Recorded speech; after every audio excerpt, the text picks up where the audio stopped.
Alright, so this move is what's called a Chattanooga Tilt. I just start in the top position. So I can break him down a few different ways, however I want to. It doesn't really matter, but no matter what, he just has to be in this position here to play. So I start by kind of bodying into him. And what I want to do is get control of this near wrist, shoving my weight into him. And I'm using my knee to kind of wedge right at his waist and elbow point. And what he's going to do in a match to actually defend good is throw his elbow out and his knee out over here. And then he's got like a little V or X shape over here. I'll step up with my right leg right in that little pocket. And while I do that, I'm going to hook underneath his shoulder and roll over this way. And when I do it, I'm going to pull his shoulder to like the center of my chest.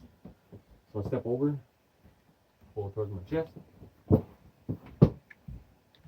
Alright, so once I got him right here tilted on his back, there's three main things I need to pay attention to. So I need to keep his wrist tight to his stomach.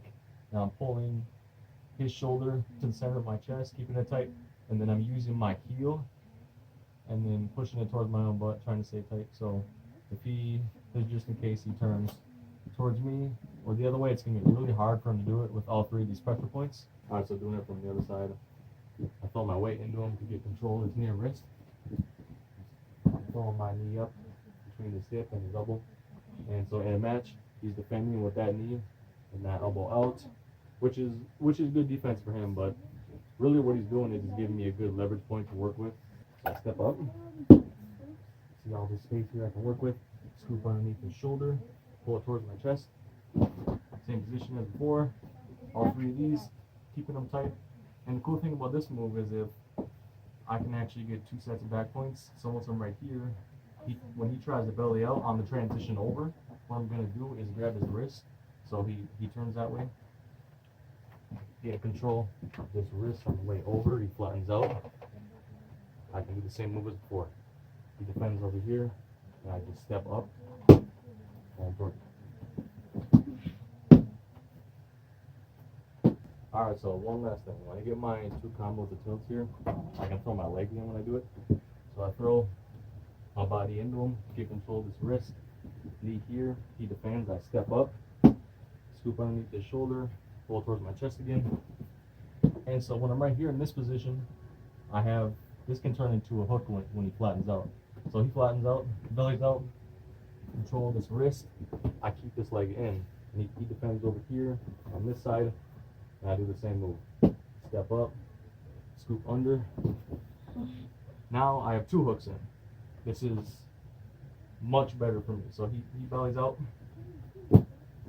Now in this position, I can just do whatever kind of combination I want to. Force half or regular half Nelson or whatever, but either way, it's awesome because you got options here.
Yeah.